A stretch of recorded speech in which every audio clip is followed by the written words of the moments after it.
Yo, Jai, I know at least 5 Muslims that will be down to debate you on the qiraat. I would debate you, Korra will debate you, Itachi will debate you, Libiano would debate you, Central will debate you. Nobody's scared of you, bro. You're a weasel. You're so easy to debate.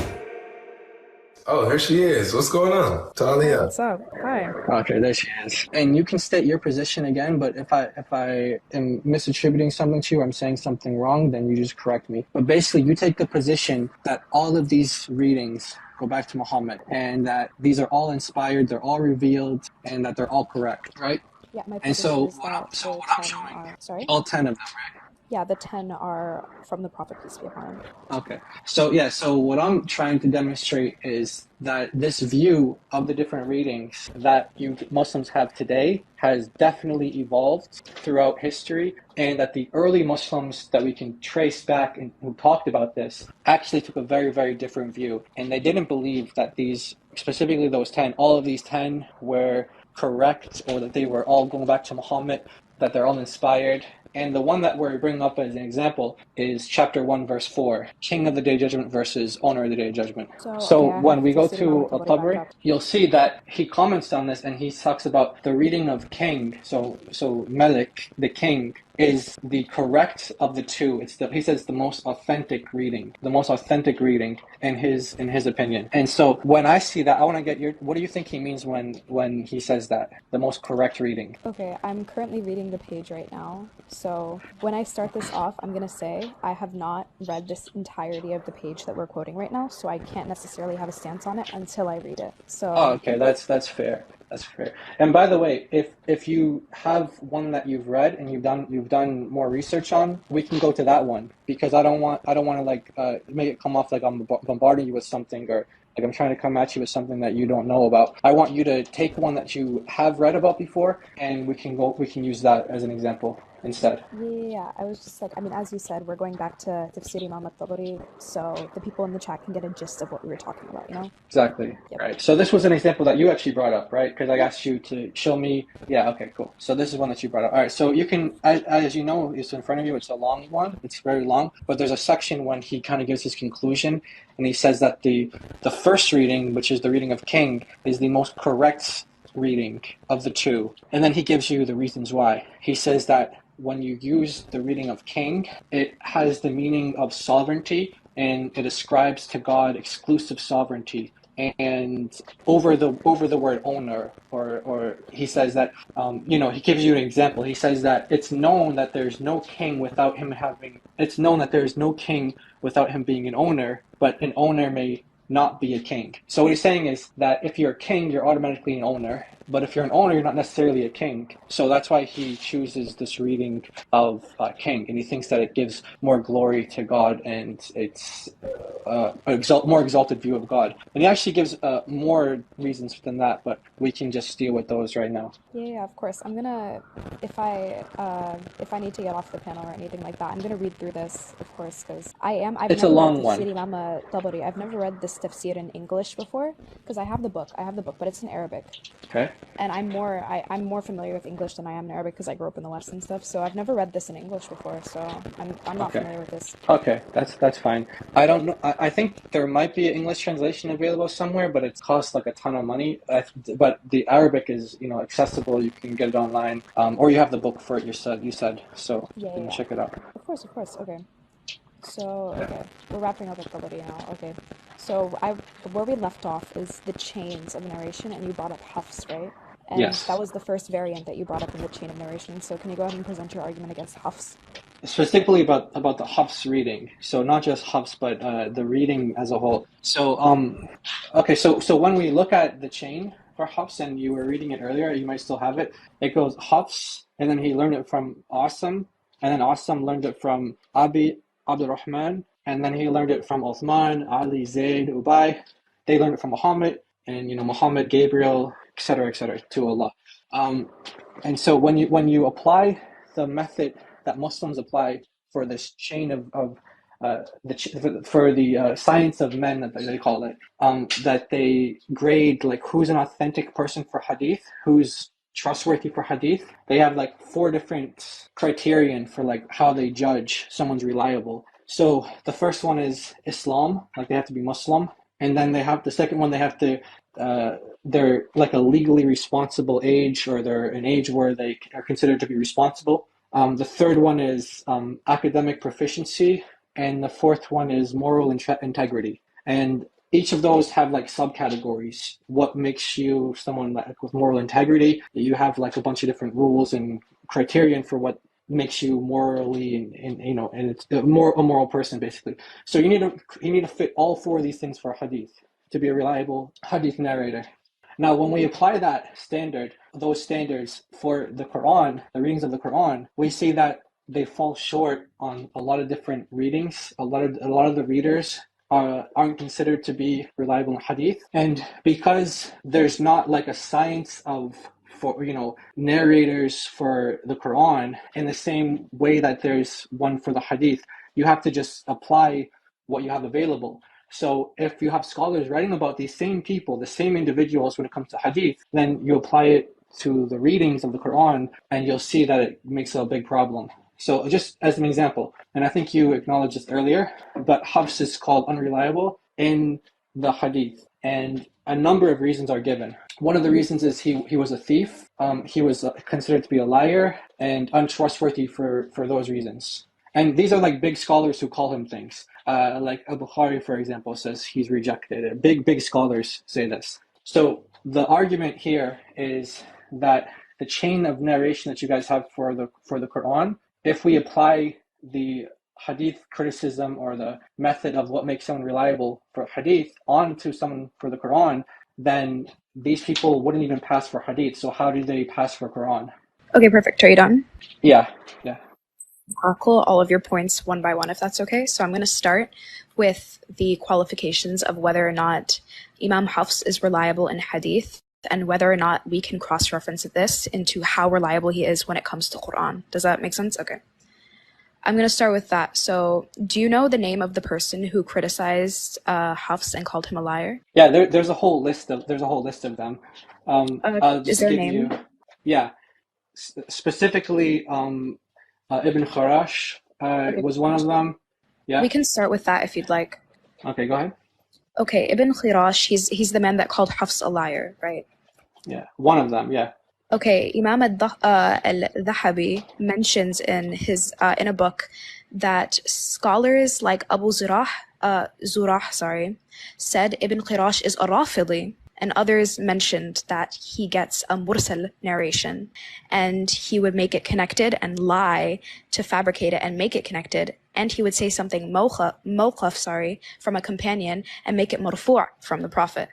So the person that you specifically mentioned, Ibn Khirash, who called Hafs a liar, is not reliable.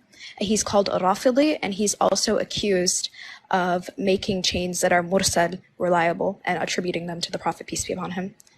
So that's the first point. So when we're talking about hadith, which obviously... Okay.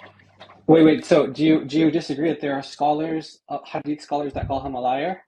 Because I can give you a response to that, but I just want to know if you agree that there are hadith scholars who call him a liar. No, I'm not denying that other scholars call him a liar. It's just that's the first name that you brought up, so I decided to mention that first person. Okay, so let's just deal with the scholars that you accept that call him a liar. Sure. Like Yahya bin Ma'in, for example. You accept him, right?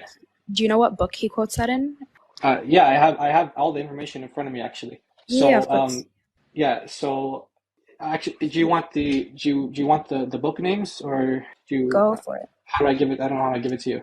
I mean, you could type it in chat. You can say the book name, and I can try and find it, whichever works for you best. So, are you aware of him calling him a liar, or do you just not aware? You need the reference to verify it. Oh, I'm aware. I just want the reference. Okay, wait, hold on. So, why do you want the reference if you know he called him a liar? Because what is it called? I need to fact check that reference. Okay, but you agree that he called him a liar. I agree that the reference that you're talking about says that he's a liar. Yeah, but okay. So anyway, yeah, you can. It's from Ahmed bin Muhammad al-Baghdadi. He said that Ibn Ma'in said that Hafs was a liar. Okay. And Abu Bakr was more trustworthy. Ooh. Okay. You said Ahmed ibn Muhammad al-Baghdadi. Ahmed bin Muhammad al-Baghdadi. Yeah. Okay. Perfect. Ooh, So okay. anyway, so this is just one Wait, of the sorry. I want scholars to that address that point as second of well, the if scholar. that's okay. Okay, but you agree that he called him a liar, right? Hold on, wait. I agree that it says in the book that you quoted that he is called a liar, but I want to address exactly the reference that you're talking about because I did find it and I want to talk about it. Okay, go ahead. Okay, perfect. Give me 1 second. So we're talking about Yahya ibn Ma'in calls Hafs ibn Sulaiman a liar. And I actually have the report here in Arabic if we can look at it. Okay. But here's an issue. The question is, do we have any information on who Muhammad al-Baghdadi is? Do we know if he is a good narrator? Do we know if he's a liar? Do we know if he's truthful? We don't have any information on him. Well, what do you think he is?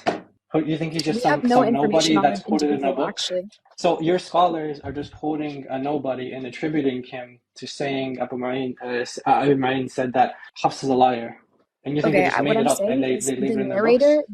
the narrator that is talked about in this reference that you gave me. We have no information on him, nor do we know whether or not he is credible, which means we can Yeah, but classify I'm it saying as who's weak. the scholar? I'm saying no. You don't get to classify it as weak. Who's the scholar that classifies it as weak? Oh, 1 second. Yeah. Yahya ibn Ma'in calls Hafs a liar, but the issue is the report contains an unknown man. Yeah, but who is saying that though? Which scholar is saying that? 1 second, let me pull it up. Khatib al-Baghdadi doesn't even know who he is in this reference Okay. here. If I can pull up the Arabic if you'd like, if anyone in the chat can read Arabic. Historian of Baghdad, Khatib al-Baghdadi, doesn't even know who Muhammad al-Baghdadi is. We don't know anything about him. Okay. So Abu Ma'in. So do you think that Ibn Ma'in didn't say that he's a liar then? No, Ibn Ma'in is talking about a report that is reported by an unknown man. No. Which this is actually a common No. occurrence among. Hold on, Ibn sorry. Ma'in is quoted as saying that Hafs is a liar. Do you disagree with that? Ibn Ma'in is quoting somebody who said that Hafs is a liar. No, he's being quoted. Okay, perfect. Let's Yeah, get it. Let's get it. Ibn Ma'in is being quoted. Okay, perfect. I'm gonna Yeah. pull up the Arabic. Let's look at it. Sorry, Okay. forgive me. So I let me. accidentally messed up. Let's do it. So also, I want to show you other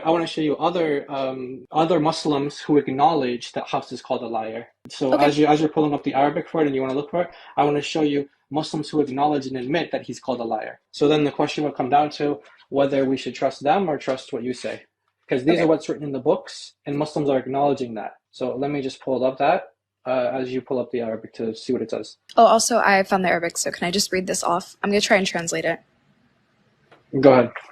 Okay, so I already quoted Khatib al-Baghdadi, but he actually wrote about this in the history of Baghdad and says that it is a known factor that there is, what is it called? That there is no acceptance of reports with an unknown individual, which means we can't accept this. Due to the fact that we don't know who Muhammad al-Baghdadi is, we cannot accept this report. Yeah, I'm saying Khatib who al-Baghdadi. is saying this? So Khatib let me. al-Baghdadi in his book, The History of Baghdad. Okay, but this is not the book that we're talking about though. No, this is a scholar talking about the narrator that, a narrator that Yahya ibn Ma'in is quoting. Okay, and the book itself is no one in the book. I'm saying the scholar in the book isn't saying that this is not trustworthy, right? Ooh. The scholar in the book is calling You're him talking about unknown. someone else is saying that. No, wait, sorry. We're talking about specifically Muhammad al-Baghdadi.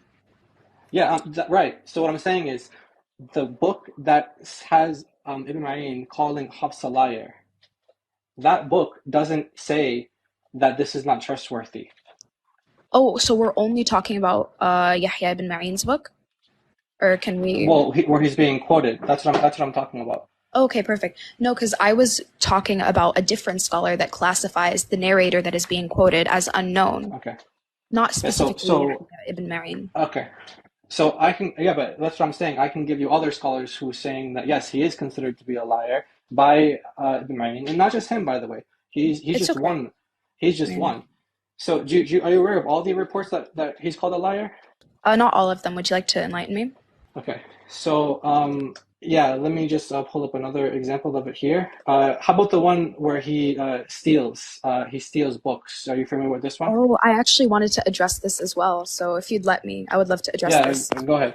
So let me just read it first or pull it up first. So Al-Bukhari is the one who narrates this, and he says that Hafs used to take people's books and copy them and claim that they were his own, and he would never return them to the people. So Al-Bukhari was discrediting him and saying this is why he should be abandoned, because he would steal books, meaning he's a thief, and then he would say that they're his own, meaning he's a liar. Okay, perfect. So what's your response? Can I go ahead and address this? Yeah, please, go ahead. You realize this is a completely different Hafs, right? This is talking about Hafs ibn Sulaiman al-As'adi, right? So Imam al-Dahabi mentions Hafs ibn Sulaiman al-As'adi, right? But the quote, or not the quote, sorry, the alleged that he stole books, it's talking about a completely different Hafs. Okay, are you sure about that? Yes, I am. Okay, so I want you to make your point first before you go ahead, make your full point. Okay, perfect. 1 second. Okay, sorry, I don't mean to laugh, but I have it right in front of me, and it's not the it is the same Hafs. But go ahead, make your point. Sure, I got you. 1 second, just give me a moment. Do you have it in front? Do you have it or no? Yeah, I actually have notes on this, so I'm looking through my notes right now. Okay. What I wrote, the claim that he stole books is, okay, so the name of the man who stole books was Hafs ibn Sulaiman al-Minqari, and not Hafs ibn Sulaiman al-As'adi, Abu Umar Khan. That's just my claim. I can present my evidence in a second, but I was gonna let you finish if you can. Go ahead, you present your evidence for it. Okay, sure. Hold on, I'm trying to pull up the Arabic first. Okay. Instead of just my quotes. So, as you do that, let me just play something here. This is an audio that everyone can listen to. Let me know if you can hear this. By the way, do you follow YouTube, like Muslims on YouTube? Not really. I'm not really on any socials or anything like that. I don't watch a lot. You don't know, like, I don't really watch. I more so read. Okay, you don't know who Farid responds is or anything like that? Or I don't think so, no. I'm not big on watching YouTube. I mostly read, so. Okay, now this won't be helpful for you then. But just for the audience then, let me just play it for them because they'll be familiar with who he is. Okay, so this won't be meaningful for you because you don't follow these guys, but this is a big Muslim YouTuber. So I just want to play what he says, and you don't have to interact with it because if you don't care to, because maybe you don't care for him. But let me just play. Anyone who knows who Farid is, all the Muslim Dawah guys that are in the chat, they know who Farid is. And listen to what he says. Here we go. To the narration of Hadith. So like Al-Bukhari said, Taraku, and also Muslim Khan Matruk. But some scholars of Hadith also claim that he was a kadhab. So how do we deal with that? Good. Like Ibn Khirash and others.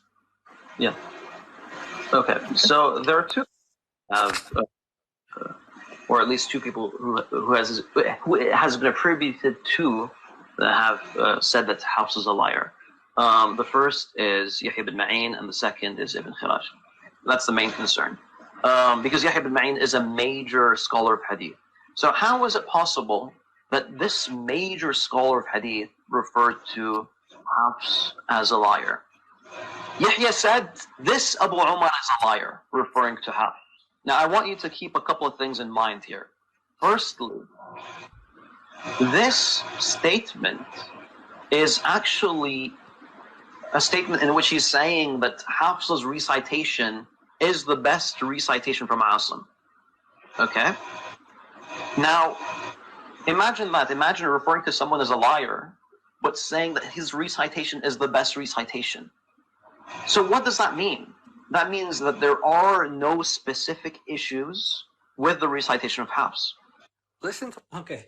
So anyway, like I said, you don't have to respond to that because you probably don't care what he has to say. But for all the Dawah Muslims who are listening, all the Dawah guys in the chat that know who Farid is, he takes the position that yes, he is called a liar by this big Hadith scholar, and then he tries to explain it, why it's acceptable still. So he is actually called a liar. And then later on in the video, he gives a challenge and says, okay, yes, he's called a liar, but I want to challenge you to show me where he lied.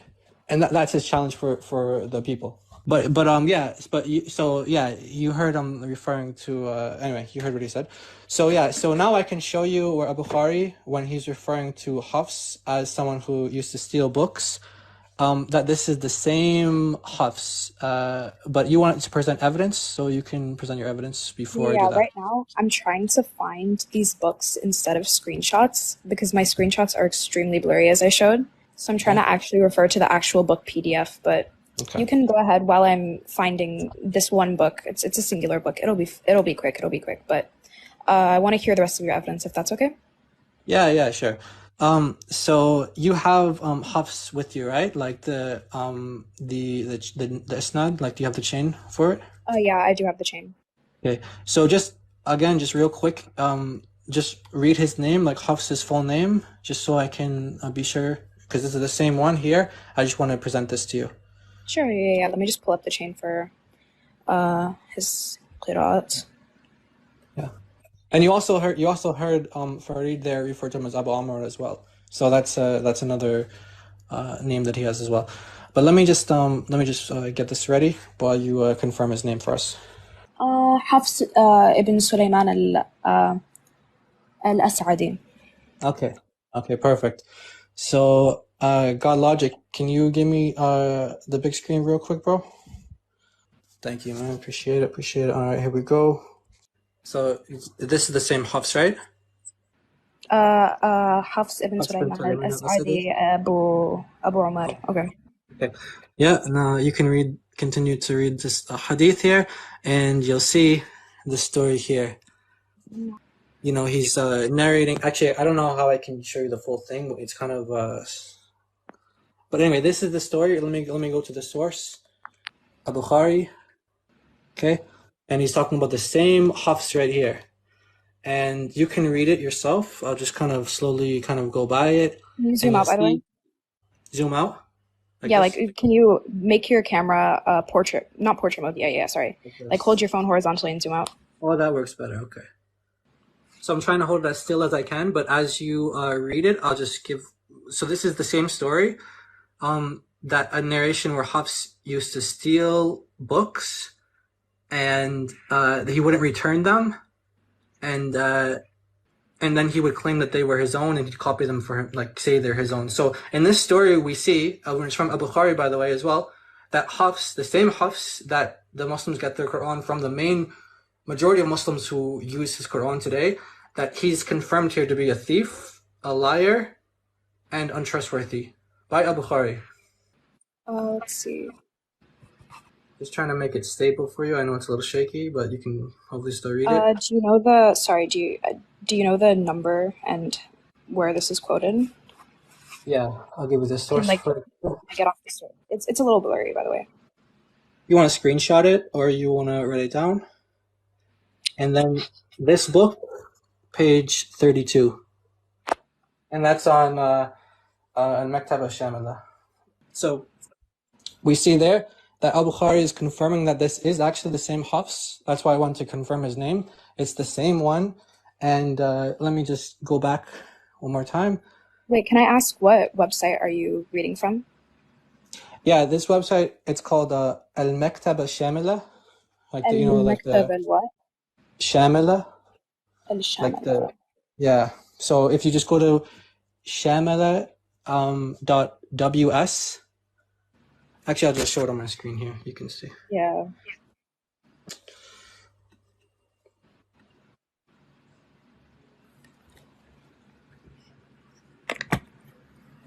Okay, there we go. Shamila, hold on one second. I'm just gonna directly type this in so I can read through this. Okay. Shamila.ws.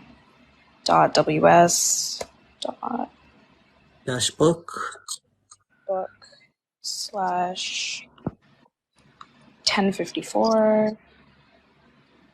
2/22. Yeah. Hashtag and then P1.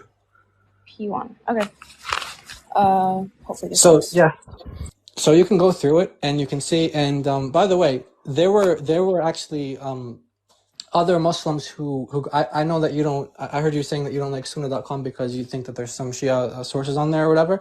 But there are actually Shia Muslims who have done the same critique on these different qiraat as well, where they go through the hadith science and they see, okay, this is what makes this person reliable, this is what makes this person unreliable, and they would take these names of these different readers and they go through this process and see, okay, what do these scholars say about the trustworthiness of this person? And then they go to the next person, this person. and they came up with all these problems. So even though the Shia, they use the same like Quran as you, they still actually came up with these problems with this. So what I'm saying is, it's not just you know, it's these are other Muslims who are coming up with these issues as well. They see this as a problem. Hold You might on. not consider them Muslims. Wait. Sorry. Wait, have you read through the Arabic of this? Wait, have you had like any Arabic speakers read through this, the book that you're quoting? Yeah, why you don't? What's wrong with it? I- Is there a problem with it in Arabic? No. I was just asking you, have you asked an Arabic Yeah. speaker to read through Yeah, this? أنا بحكي عربي كمان.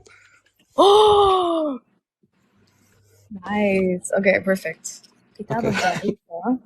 So anyway, you can read through it, and you'll see he's going through these different people, and when he's at the Hafs, okay. What Wait, do you want it to be speak read in Arabic? or do you read Arabic? Yeah. Do you want it to be read in Arabic? We can read it for you if you want in Arabic. It's no Go problem. for it. Okay. Yeah. Let me have it read for you. Okay. Okay, perfect. Okay. Hold on one second.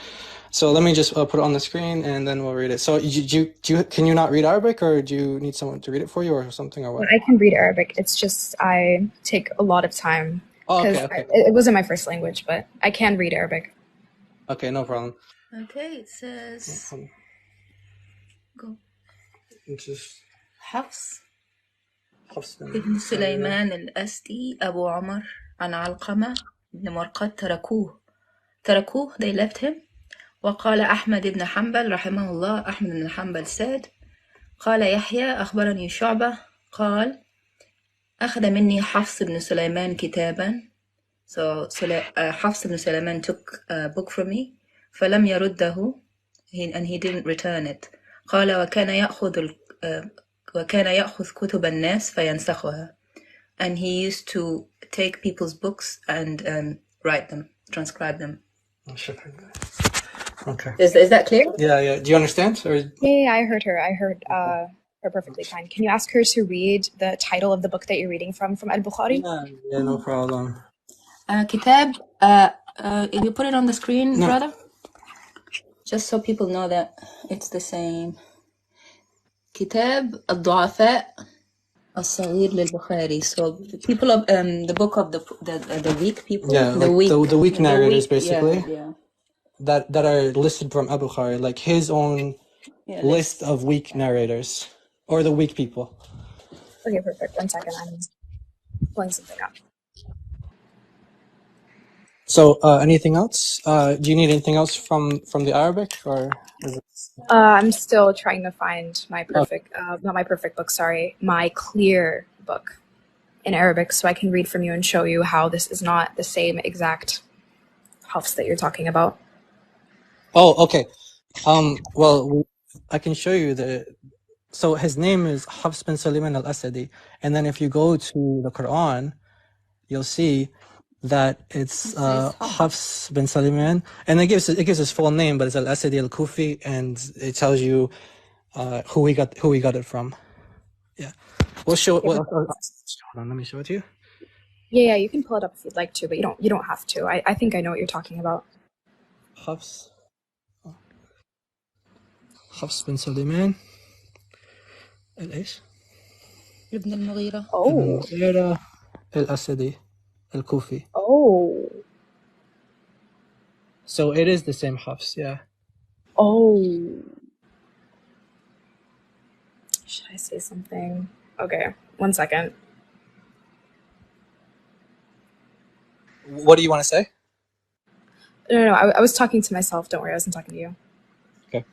So anyway, it's the same Hafs. When you go to the Isnad, it gives you his fuller name. But in Abu Bukhari, when he calls him Abu Amr, that you also heard Farid call him that as well, Abu Amr. That's like his title. Yeah. Yeah, it's his kunya. His like that's his oldest son's name. Ooh. 1 second.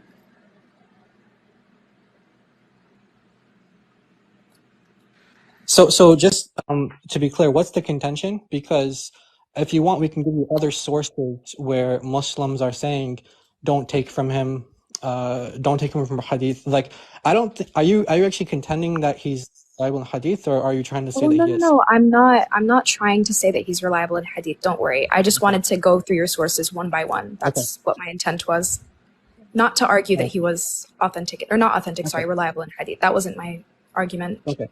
So It's just when I we, wanted to move through your arguments one by one by one. yeah, that's fine. And so far, you can see that he's. I mean, let's just stick with this one in itself. This one in itself, he's called a lie. Like he basically, when you steal books from someone, and you say that they're your own, like you copy them for yourself, say that they're your own. That means that you're a liar. And then also he's a thief as well because he's stealing books from people. So Jai, really quick, for the audience that's listening, why is this important that amongst the early Muslims and amongst the scholars that Hafs is seen as unreliable in hadith and things of this thing? Why is this important to Quran preservation or his recitation of the Quran? Exactly. And by the way, it's not just Hafs, by the way, because once you get to Asim is also said to have a weak memory, to the point where you have Muslim scholars saying anybody named Asim has a weak memory because of how bad his memory was. He went like senile and stuff, and he just was always forgetful. So, and then you go to Abu Abdul Rahman as well, who's next in the chain, and you have a hadith that says he never learned the Quran from Uthman. He only learned it from Ali. But the chain says he learned it from Uthman. So there's so many problems with this chain. Why this is a problem is because Muslims, they say that they have this chain that connects them to Muhammad. This Quran connects them to Muhammad. They have this person who got it from this person, who got it from this person. And when we go down the list and we see, okay, actually this person, Muslim scholars call him a liar. Muslim scholars say he has bad memory. Muslim scholars say he's unreliable. When you go down the list, you'll see that this chain that they have, they would never accept a hadith from this person, Hafs. They would never accept a hadith from him. But yet they accept the Quran from him. So Okay, can I ask you a imagine question? this. Yeah, but just here's the point though. Here's the major point. Imagine that you don't accept hadith from somebody because they're a liar and a thief, but yet you're going to accept the word of God from them. Like, it's a much bigger thing that you're trusting him with. If you don't Okay, trust him in perfect. something smaller, why would you trust him in something bigger, like the Quran? Wait, can I ask you a question? Yeah. Are there any scholars that criticize Hafs in his qiraat of the Quran? Yes, there are. There are some scholars who say that Hafs would get things from himself, and he didn't even get it from his teacher, actually. Can you cite the source? Okay, so hold on, because I feel like I keep giving you sources, but we're not. I want to make sure we're getting somewhere with this. So Yeah, of I course. want to show you this one more. Okay, I just want to show you this one more source from a big scholar who is very significant, who said that Hafs used to get some readings from that he has from himself. He didn't even get it from Asim. Okay, so do you know who Abi Mujahid is? I think so, yeah. Okay, so do you know what his significance was? Enlighten me. Okay, so he's the reason why you don't have. He's the reason. Sorry, he's the reason why you have the 7 readings of the Quran. The ahraf? What's that? The ahraf, like the No. 7 ahraf. Oh no. Ahruf. No. The ahruf is a hadith that are not the same things as the qiraat. I'm talking about the Yeah, 7 ahraf and qiraat. qiraat are different. There's 10 qiraats and 7 ahraf, yeah. Well, no. Later in history, there actually Ibn al-Jazari added 3 more, and so there's actually 10. There's 10 readings. There's 10 readings, like you said. But initially, Ibn Mujahid only canonized 7. So for a long period of Muslim history, like for 500 years, there was only 7 readings. And because he chose the 7, and he had the government to back him up on this, and they enforced his readings. They even imprisoned people and tortured them for rejecting his readings. He actually, because of him, people confused the 7 readings with the 7 7 ahruf. Okay. So let me just give you the source now. Yeah, So yeah, the guy who canonized the 7 readings, Ibn Mujahid, said that Hafs was mistaken a number of times, and he actually specifically says that Hafs. I'll just give you one example where he says that this reading that he got was from himself, and he didn't even get it from Asim. Did you say the source or? Yeah, I'm gonna give it to you now. It's Okay, from sorry. Ibn Mujahid's book. It's from his book, Kitab Sab'a fi Qiraat. Yeah, let me show it to you. Let me show it to you. Yeah, the 7 perfect. readings. Okay. كتاب السبعة في Fi القراءات. Okay. Qiraat. Ibn Mujahid. I know it's kind of blurry. No, I can read it. And It's good. Okay, Ibn Mujahid. Okay, now let me just show you the reference now. Okay, so I'll just highlight it. Hold on, so you can see. Because you asked the question, like, where did Hafs get things, like, just where did he, like, kind of make mistakes or something? Oh no, this is not it. Hold on, this is not it. Okay, I'm just gonna pull up the reference for you now. Were you still looking for something that you wanted to show? Sorry, repeat that? Were you still looking for something that you wanted to show us? Not anymore, bro. I can't. Okay, no problem. It's funny because I know what it says, but I'm just trying to find it on the page now. It's Let okay, me don't just worry. see.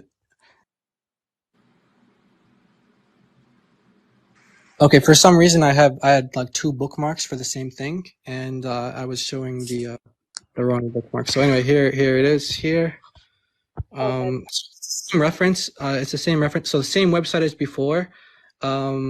This is the book, like, you already saw that, and then the page is what is that, 608? Yeah, 608.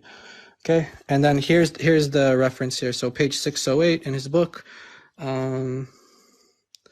It's saying, قرأ قراءة حفص حفص, عن نفسه لا عن عاصم. So he read it from himself, not from Asim. بضم الضاد. So he put a dhamma on the dad just from himself. Exactly. And actually, and Ibn Mujahid actually says that this is a mistake because he says he said that he mixed up the verb with the noun.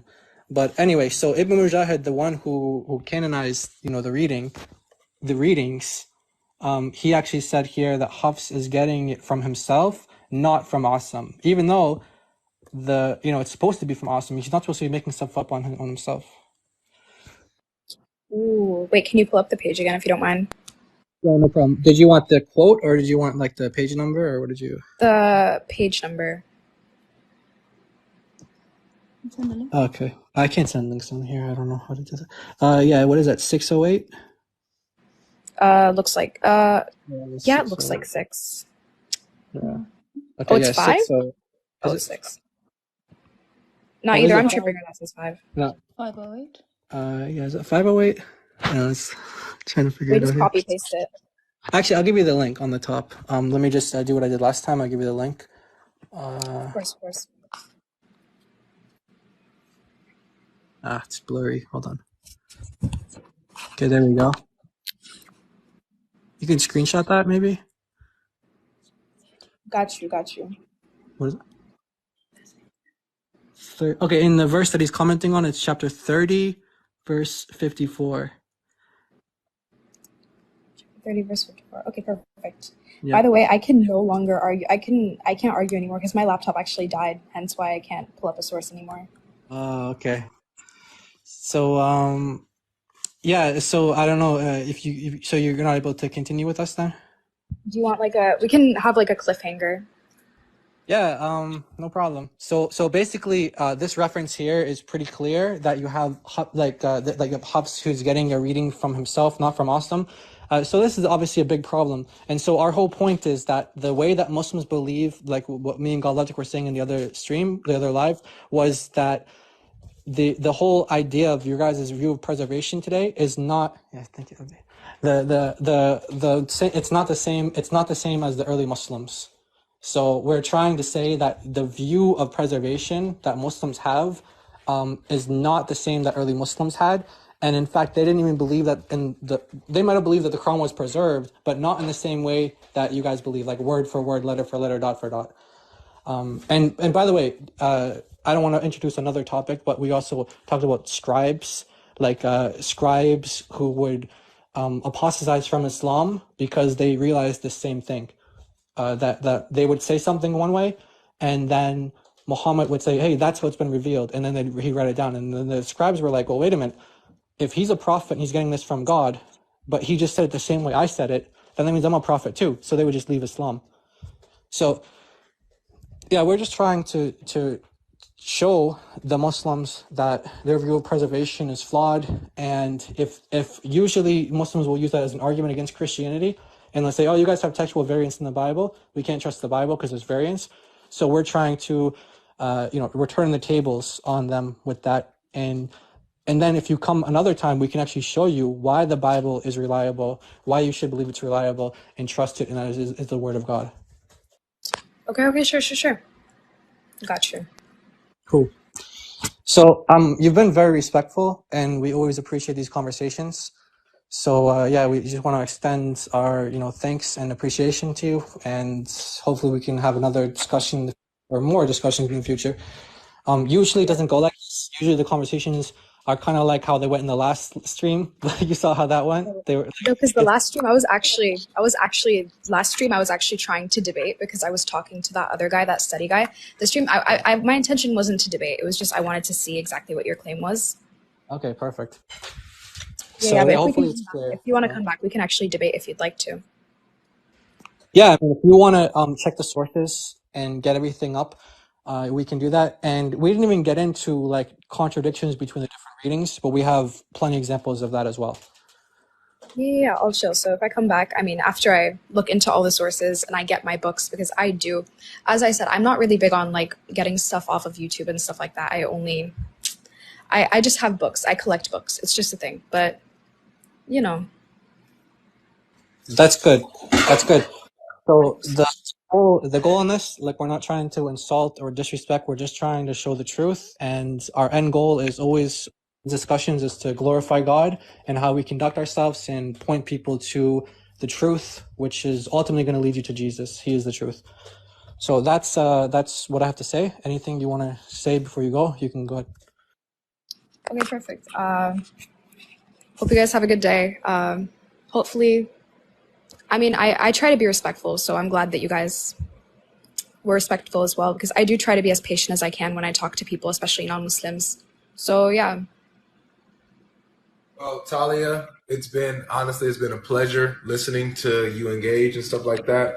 I know it was educational for those listening that's not too familiar with these subjects. So thank you for participating. And I really, really, really do hope that you come back and continue with Jai and, even try to refute them later.